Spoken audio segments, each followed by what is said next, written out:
Hello, hello, hello. Good day, everyone, and welcome, welcome, welcome to your Soul Healing Circle. We're so happy to have you here with us for the Sickle Cell Mental Health and Wellness Initiative as we take our third session of going into the narrative. We've been working up and going over different components of the story that we tell ourselves, and today we get to kind of share clips of the before story, the after story, and how we put that narrative into practice because we know that words are so powerful and we want to change the narrative so that we are the superstar in the story. I am joined by my awesome leadership team, and I'm just going to have them all say a nice hello to everyone. We're going to go into a quick mindfulness exercise with some gentle movement.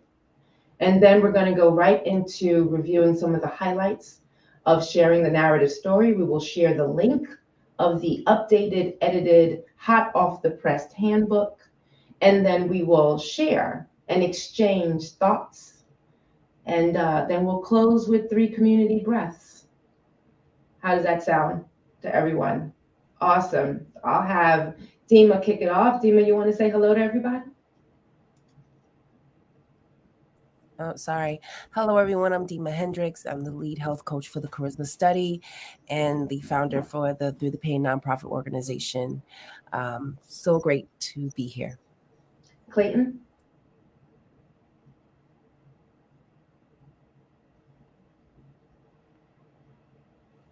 Hi, I'm Clayton Andrews.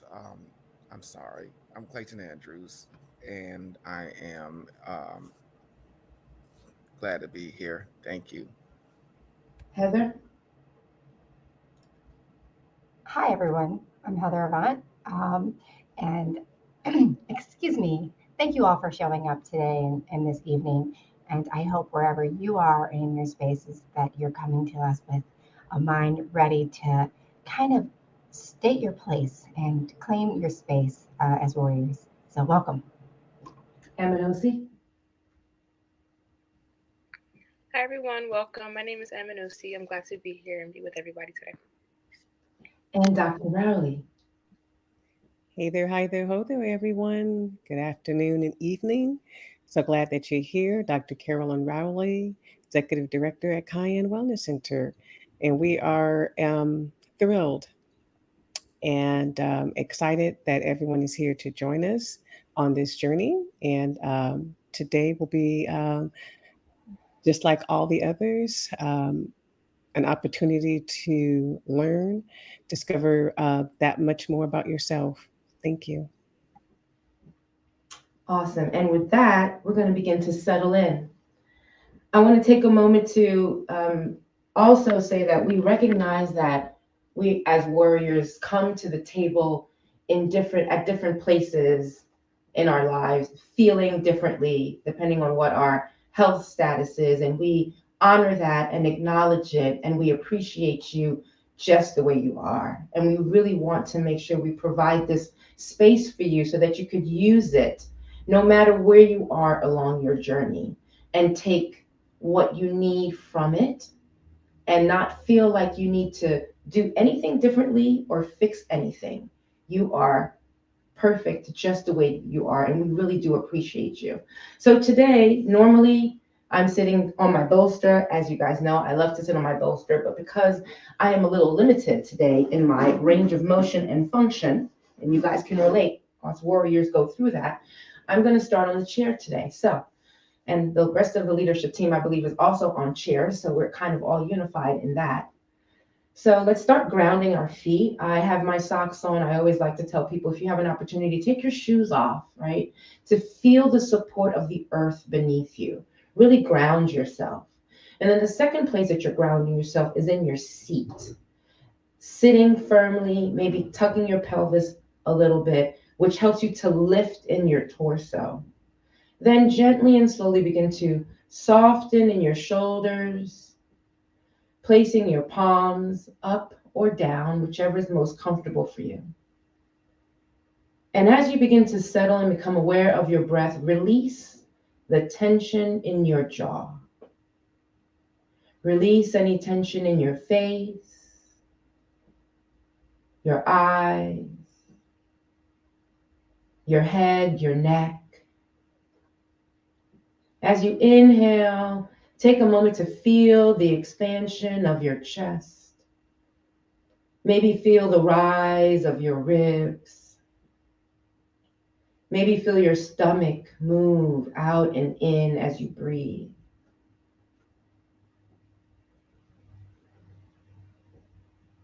I invite you to close your eyes if you feel safe. And if you don't, feel free to leave them partially open and just gently looking down towards the floor.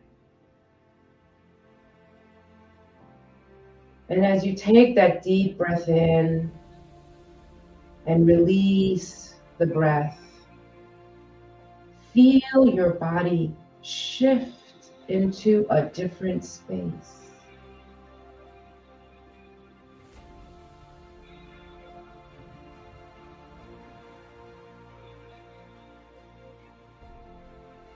Allow the breath to bring you calm.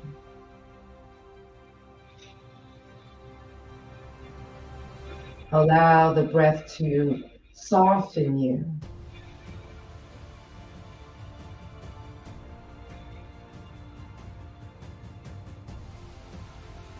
Allow the breath to become a way for you to connect your body, your mind, and your spirit.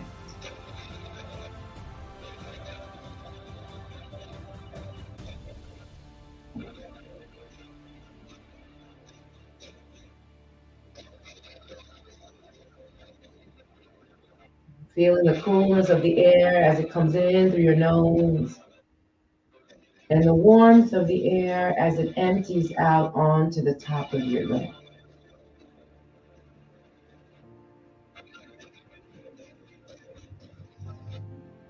Feel the filling of your chest and torso,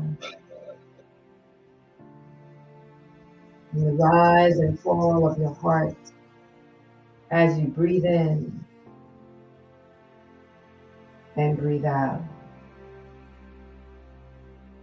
And from here, we're going to add some gentle movement. Allow your arms to fall down by your side. And let's take a shoulder roll up and back, nice and slow. Forwards, up, and back. Two more. Forwards, up, and back. One more here.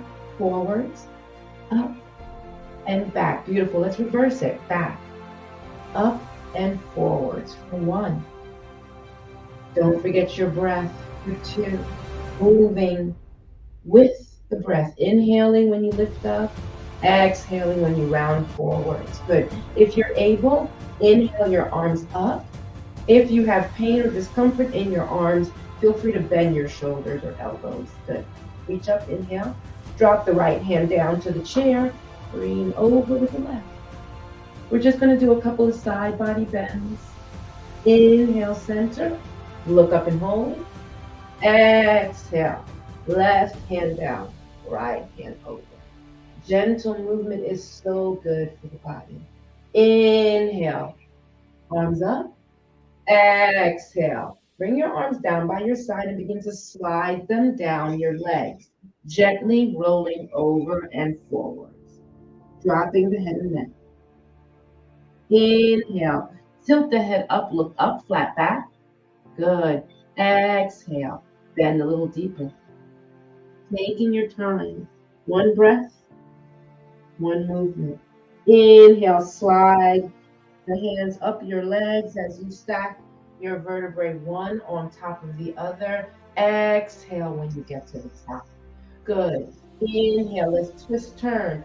Turning to the right, grabbing the back of your chair if you can with the right hand, the side of your chair with the left hand, twisting in the spinal cord. When we do movement, we want to try to open the spinal cord in every direction. Inhale, come center, arms up. Exhale, bring the arms down. Recenter. We're going to do the other side. Inhale, let's reach up again. Exhale, left arm goes behind you to the back of the chair. Right hand now goes to the side of the chair. Good. Inhale, lift your chest up. And then exhale, look over the left shoulder. Take another breath here. Inhale, begin to turn forwards, reach the hands up. Exhale, bring the hands down onto your lap. Good, we're gonna do some side extensions. I'm gonna scoot forward and I'm gonna twist. All you're doing is in the chair is you're reaching from right to left. Good. Lower body can stay stationary.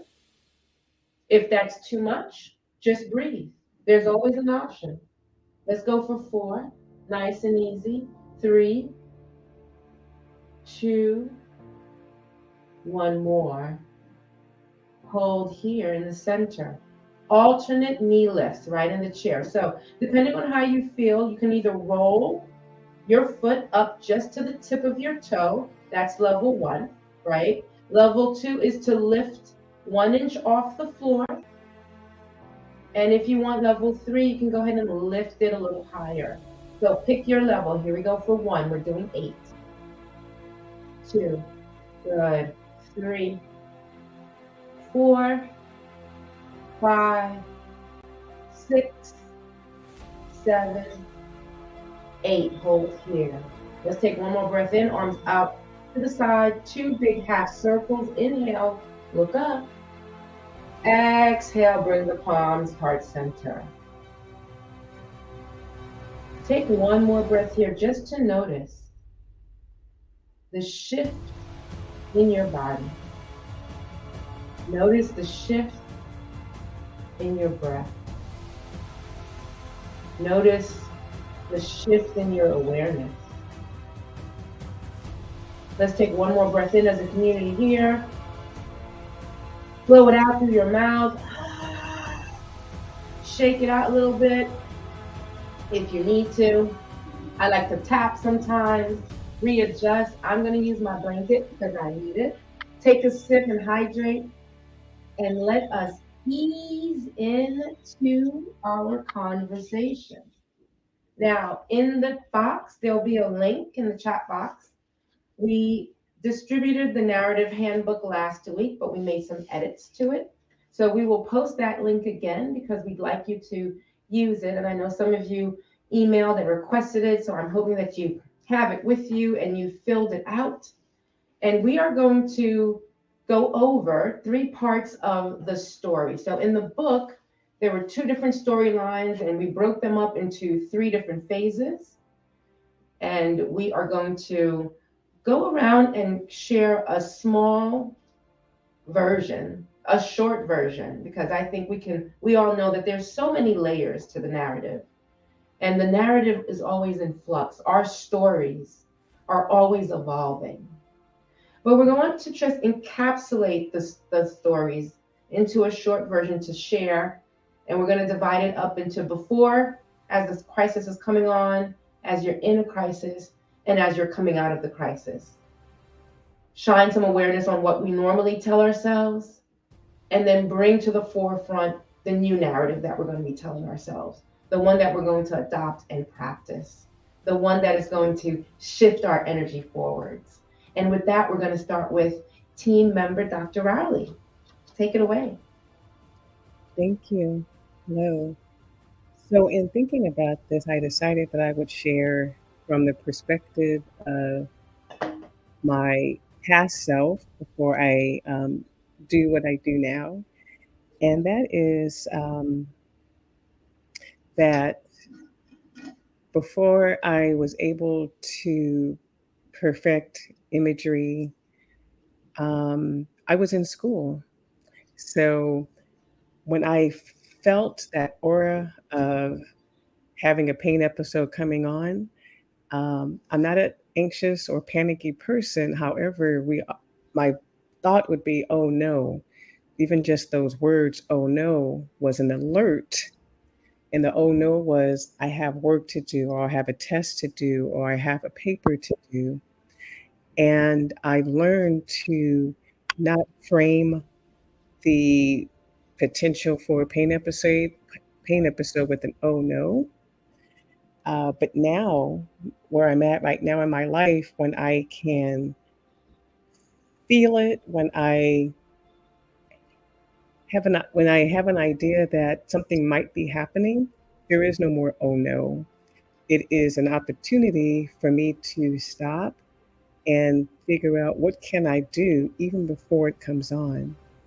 And so my thing is what brings me into the hospital when I do go is usually dehydration. So for me, that means stop and drink. The good news is I actually have increased my hydration, but there are always those moments when it may not be enough, given what's going on internally. So that oh no has turned into what can I do? And the first thing for me is to be able to hydrate, hydrate, hydrate. Depending upon where I'm at and what I'm doing, if I'm at my office, I take the opportunity to attempt to finalize what I'm doing, and perhaps I can work at home. Perhaps I can even rest so that I can be able to continue. So the awareness that there may be some impending pain does not, again, mean an oh no, but it just means that what can I do to prepare and even ward it off with Mhm. hydration, with rest, um, and taking opportunity. And the main thing too is breathing and Mhm. being able to breathe through and become more aware of what's going on and why it might be happening. Oh, I love that. It's so, I love that you've actually made your, what was your old narrative action items. And as you said, so it's not so much an oh no, it's an alert to do 1, 2, and 3, which has kind of changed the whole dynamic and paradigm of what you experience from your old self compared to your new self. Is there a word that you maybe replaced the oh no with, or a phrase? Because I know you have your action items, and I know Dr. Rowley's regimen is quite impressive. But is there a phrase or a word or something that you have now adopted that you do tell yourself now that maybe you weren't saying before? Yes, I have to think about that. I'm very aware of not speaking negative, so I'm sure. And it's been a minute.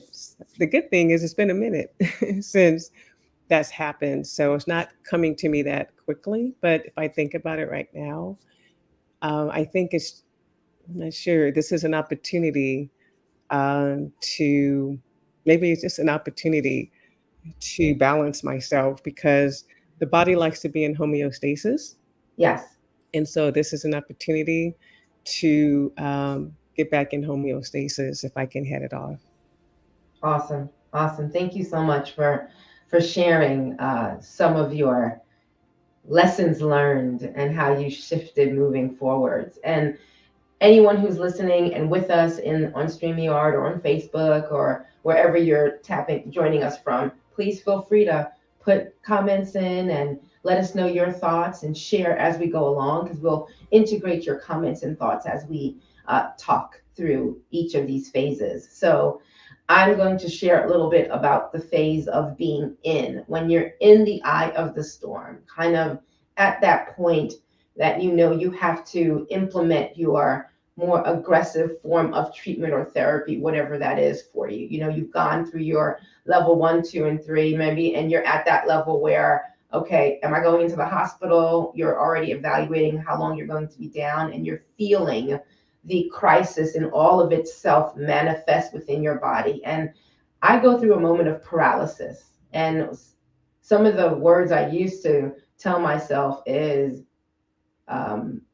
you've got to be kidding me. Like, I would talk to my body and talk to myself, like, you really? Is this what we're doing right now? And it would keep me, what I realized is the words and the conversations that I was having with myself would keep me in that heightened fear paralysis mode, because I would get very fearful of how much I would lose, how much of myself and what I had planned and the like, how much control would this crisis cost me. And I would start beating down on myself and saying right away, what did you do wrong? What is it that you could have done to change this, or avoided it? Or did you? I would go through a list of the cycle of where did I go wrong? And I've learned to, number one, which I just started to do better, is to slow down when I'm in the midst. Slow down and tell myself that this current state does not mean anything from before that could have happened or did happen, or that you did anything. It is just this moment in time. And if you can give yourself that moment of a breath and actually hug yourself for just being able to sustain, then you can take that next best step.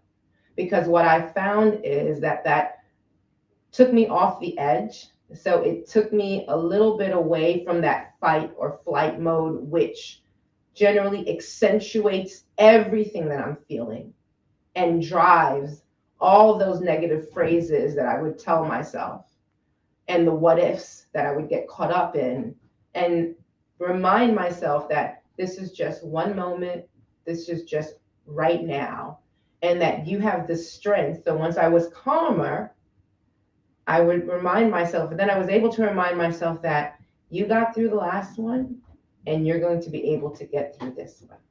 And for me, that helps me move forwards with more intention, so that fear and anger and sense of unraveling that usually engulfs me when I'm in the eye of a storm, it's much calmer. And then I can feel like I can be more in tune with my body and listen to the cues that it's giving me. But also, I don't feel the edge as much in one sense or another. And I'm able to then do all the steps, kind of that mental fog where nothing seems to make sense because you're unraveling. I am now better able and better equipped to say, these are the 5 things that you need to do that will be best for you. So who do you need to get, who's around you to either help you or get to that next step? And being able to come to that new narrative, you've got this. You were able to get through it before. You're going to get through it now. You're not alone. That's another thing that I started telling myself, because there was always this big fear of isolation, and knowing that I had people around me that cared and that they were able and equipped way more than I could even imagine to assist me in that process once we came up with a plan together. And that new story has helped me tremendously. That new narrative has helped me, and it kicks in much quicker now. Before, it used to take 5 days before I'd even think about it, and now I can say that at least within the hour, maybe within the day. It might take a while depending on how hard or how strong the crisis is at the moment. I start to say it, and it makes a very, very big difference. And I just keep reminding myself, you've got this. You're not alone. You've been through where you've gotten through it before. You're going to get through it now. So that's an example of my story and how I've changed it. I saw 1 or 2 comments, and I'm going to ask actually Heather to maybe share what those are, or someone else. Sure, I'll share. I see one. Well, hello, Etta. Etta says, hi, everyone. And then Judy Anderson, the stillness of the tree in the window.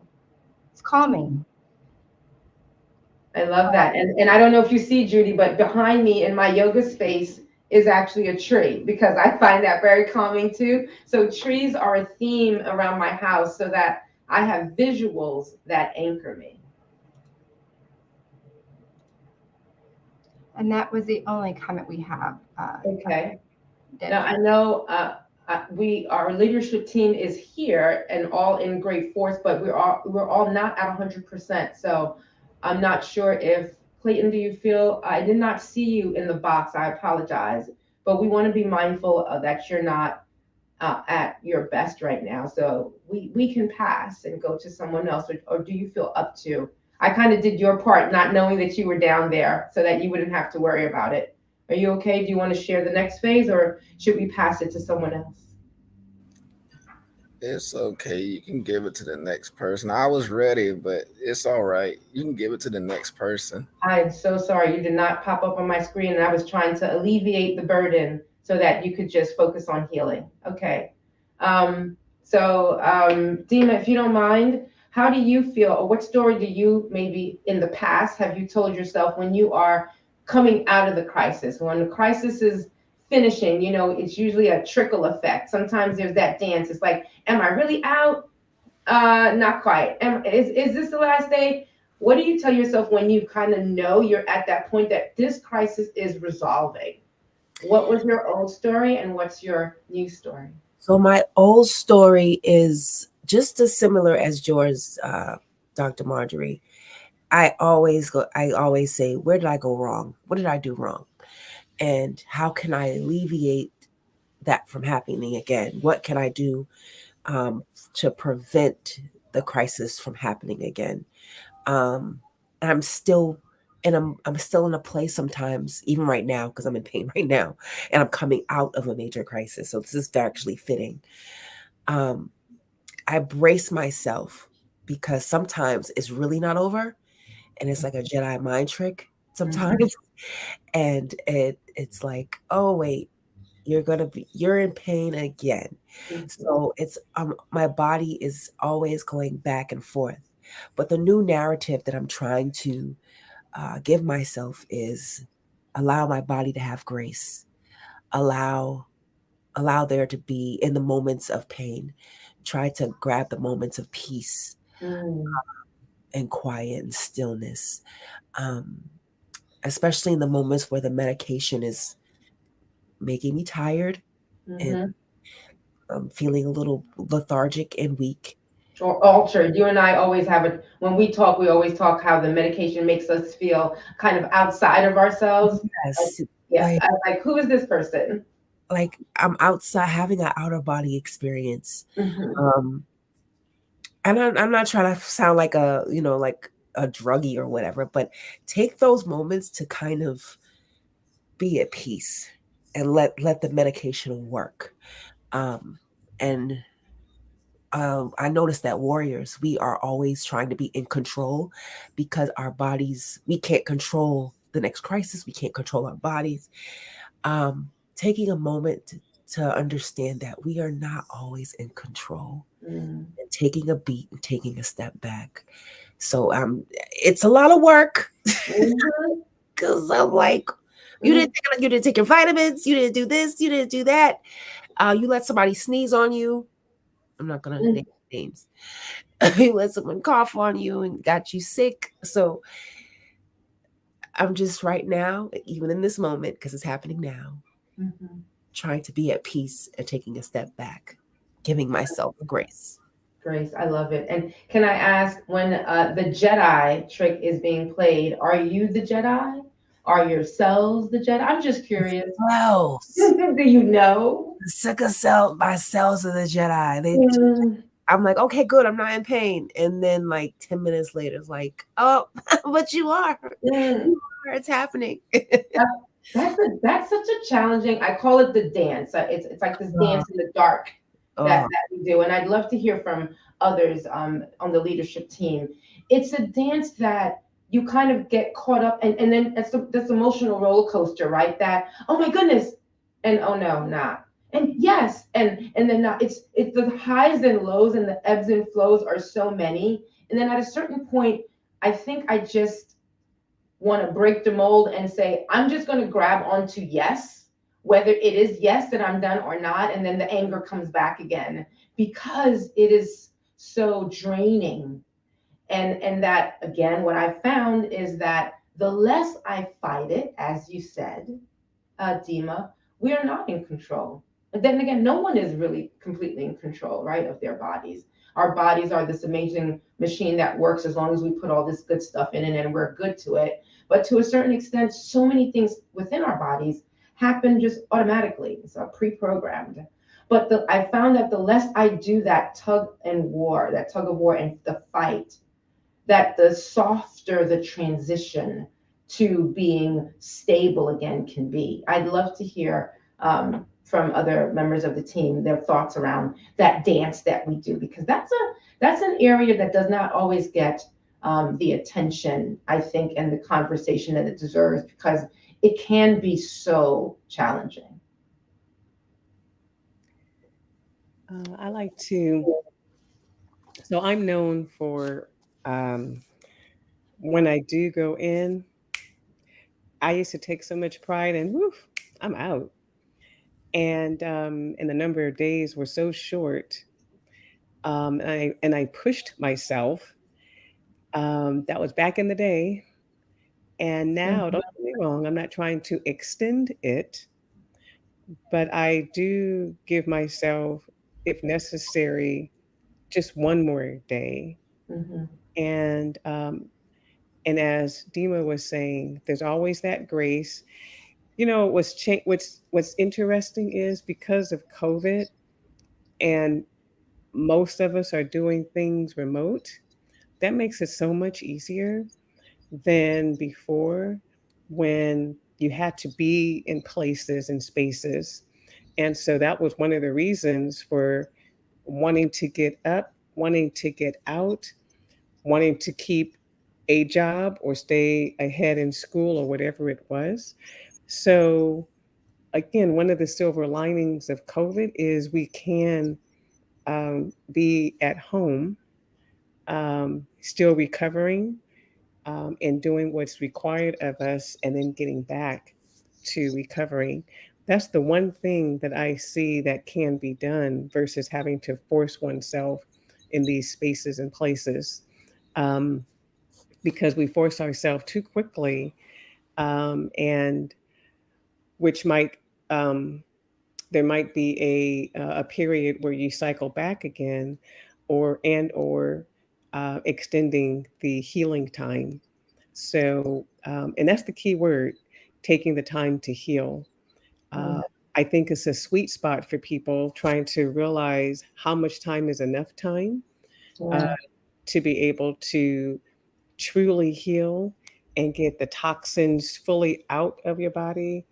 Um, because that's what's happening when you have all the toxin from being in the hospital. That actually has to come out. There's a Yeah. process for all of that, and it can leave one mentally, physically draining. So again, it's about healing and giving ourselves grace, and allowing that process to flow through and to come Yeah. out of our bodies. Oh my God, that resonates so much. And I'm sure it probably resonates with some others and people who are listening. If it resonates, that rush that you first referenced, Dr. Rowley, of it's a shorter stay. I was only in 3 days, so let me get out and hurry up. And I'm out, but I'm not really out, right? I'm not really well. And I think the other point, and now we've come to a place where we know that rushing that does not help us do well for ourselves and does not honor ourselves. And I think the other thing that you said that was very important is that the healing process only starts when the pain, that's just one step of it, right? When you feel like the pain is diminished. There are so many other things that your body has to come full cycle and do in that healing process, that being able to recognize that and allow for that time for true healing, because it's almost different stages, is so important. And I do think in that dance that I've learned how to do better, that I've also been able to devote more time to the healing process. My word for the healing process is the reboot. How do I reboot back to and kind of get all my body and pathways back into alignment, so to speak? Anybody else? Etta left a comment. She says, when I get out of crisis leaving the hospital, I am more sleepy than ever because I don't sleep in the hospital. And I think that we can all relate to the fact that hospital does not mean rest. Yes. It is not a place that you go to get rest. A hospital is a place that you go to get meds Mhm. and then you come home to rest. And I think for a lot of warriors, including myself, when we come home, we're so eager, as everyone has said, to jump back into life, to get it going and to start again. And there is something in reminding ourselves, and not only reminding ourselves, but sometimes reminding the people around us Mhm. that we're here and that we just got out of the hospital. Because I think that even like our community sometimes forgets that because we're so strong, we present so well, and because you look good, Mhm. doesn't mean that we are completely available to jump back into our full-time lives and our endeavors. So I think that there's something to be said around that. So thank you, Etta. Thank you, Etta. Anybody else from the team?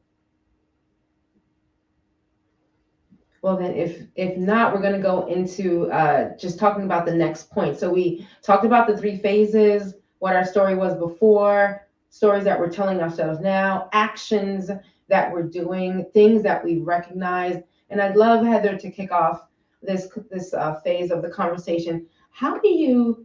I know on one level, it's staying true to that narrative.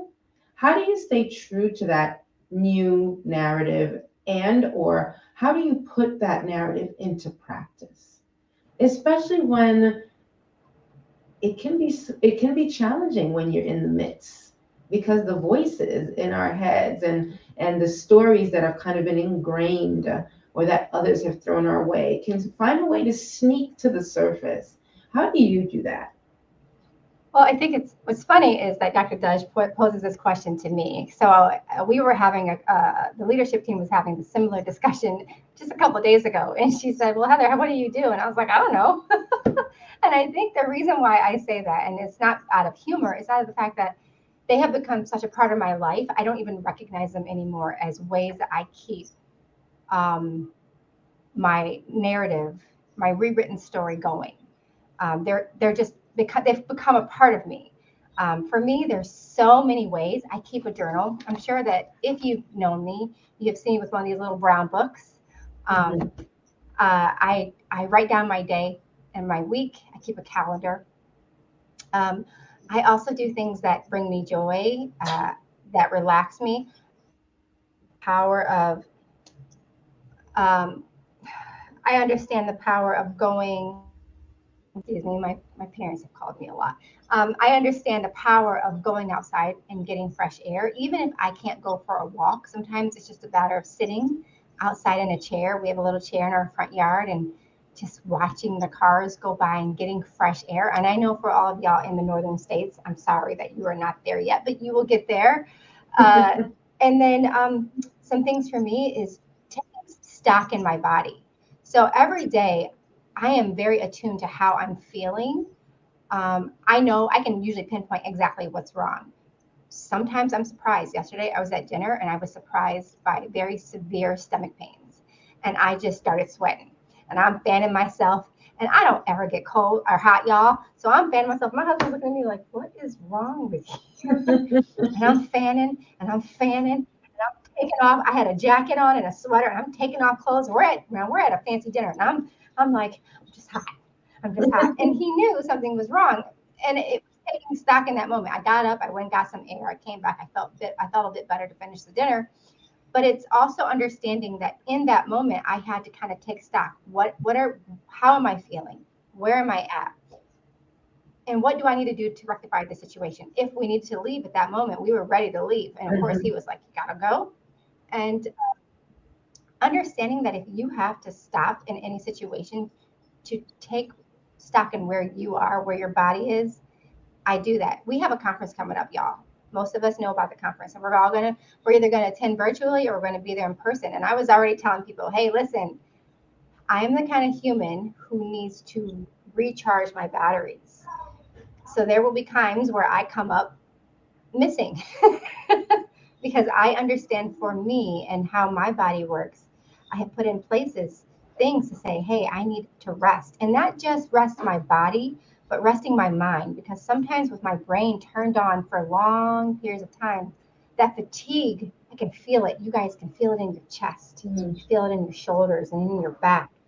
And I have let a lot of people know I will ghost. You'll be like, where'd Heather go? And I will show up 2 hours later because I know for me, I need that time and that space. And I think that it's okay for everyone to kind of sometimes take stock in the moment. Where am I right now? I do that often. Yeah. If I'm really tired or having a really sleepy day, where am I right now? Like I slept a lot last week and I could not figure out why I was so tired, but something was going on with my body. My body was telling me I needed to rest. And so I allowed it every day. I took a nap every single day and I allowed myself to rest and to fully kind of be okay with that. Was I sad that my house didn't get cleaned? A little. But is it going to be the end of my house? No. Right. So those are some little things that we can do to just kind of check out where we are. Really pay attention. Are my arms hurting today? Can I buy the groceries and bring them in the house and put them away? Mhm. No, my arms are hurting. Am I going to exacerbate that by buying groceries and hauling them in? Are my legs hurting today? Can I go for that walk? Right. Probably not. Today, I'm driving through and picking up my kid in the drive up line. I'm not going to get out my car and walk from the parking lot because my legs hurt. Yes. So I take stock in all those small moments. And a lot of times we forget about those small moments because we become so used to what we do. You have to Mhm. be reminded by someone who tells you you do a lot Yeah. to make sure you don't get sick. You're always taking, we have to remember that those moments, all those little tiny maneuvers, they make a big, big difference in how we look with sickle cell. So true. So true. Thank you so much for sharing that. And as you were talking, it reminds me that we give ourselves, we have to be better, and I've gotten much better at it, as giving ourselves permission to, and as you say, when you take stock of your body, to stop. STOP. And that, there's always for us, I think, as warriors, the concern of what the ripple effect is. The individuals that we have already promised time to, or the errands, or the event that we may be speaking at, or the family that's relying on us. But just in knowing the story better, then we are better empowered to know that when we have to press the pause or stop button, because at the end of the day, if we don't, it'll be worse. Mostly for us, which we do not want to gamble with our own current state. But getting to that level and that space in our lives that we're able to do that and do it with grace, like with kindness. You press stop, you don't beat yourself up about it. You press stop because you know it's going to be better in the long run for everyone, but especially for me, so that I can fully heal and then plug back in and give. I think that's a big part of the whole process, and in taking stock of your body. And as you were sharing that story, Heather, that really resonated and stood out to me, because that in itself, being able to say that everybody else is going to be okay if I need to pull back today. And I'm the one who knows best on how to kind of take care of myself, and being able to put that into practice. It's never easy, but once you master it, gosh, life gets things just get a little bit better. Anybody else? How do they practice it, remind themselves, or do what they need to do at those important times with practicing their narrative? And we are quiet today. Oh my. Well, another thing that I do is there are specific reels or quotes that I have that are audio bits that when I start not feeling well, there are 2 or 3 songs that have a message in them that sometimes I know that once I put them on, put them in my ear, play them around the house, it shifts my thought process right back into the positive, especially when I've started to spiral down or I'm not feeling myself, and just having that, those reminders around me in those for me, music and the songs, and they're readily accessible, that right there on my phone, and I can play them, they bring me calm and they bring me pause, and then I'm able to take stock and then make the right decisions moving forwards. Any other comments in the chat box? Did any pop up? Because if they didn't, all right, leadership team, any last word that you might want to add? Words of advice for the community, or how amazing having a good narrative has helped you? Any final thoughts before we close with our breath work? I did want to thank you, Heather, for sharing about taking naps. Not sure people are aware of the Nap Ministry by Tricia Hersey. And during our mini seminar on sleep, there was a presentation on the Nap Ministry. It's something for you all to look at. It's not just about, quote, taking a nap. She talks about taking naps. She creates rather these spaces, these public spaces, to invite the public to take a nap. And she just finished her book, which I believe is also an audiobook, which I have. So something that I invite people to just learn about the NAP ministry. And it is a whole, not just a practice, but a theory. Mm-hmm. And so Heather reminded me of that. So again, it's not forced, but it's about not forcing oneself to continue to just keep going and going and going and going. So that was one thing that I was reminded of, is Tricia Hersey's NAP ministry. I love that. And I have heard of that project. So powerful. I am a nap person. Yes, please. Any public space that I feel safe, can I take a nap? I'm down for it. My body needs it, probably has not healed enough from the night before. One other thing actually came to mind as you were sharing that, Dr. Ali, is connection. My tribe, they all have adopted a way to help me tap into the positive narrative so that I stay true and honor myself. And I think being able to have that assistance as I've built that out and I feel more comfortable reaching out to certain people that are within my tribe. And they help remind me that you're going to be okay and we're there for you, is also something very powerful that helps feed the positive narrative, that I think is a very powerful tool that I don't think we mentioned or called it out directly, that I wanted to just add to the conversation. I don't think that can be understated. Sometimes it's the people around us that get us through and remind us that we are resilient and we've got this. So with that, let's reground and take our closing breaths. So again, find the earth beneath your feet. Feel your seat. Begin to soften where you need to soften. Inhale through the nose. Pause. Exhale through the nose. Pause. Inhale. And exhale. One more breath here. Inhale, inhale, inhale. Hold it and blow it out. Blow it out. Blow it out. And with that, we thank you, community, once again for an awesome healing, soul healing circle session. Next weekend is the Leadership Summit. So please log into all the wonderful events. We will not be hosting the healing circle so that everyone could attend all the other wonderful sessions. And we will see you on the following Sunday for a new month and a new topic. Be well, everyone. Thank you so much for joining us.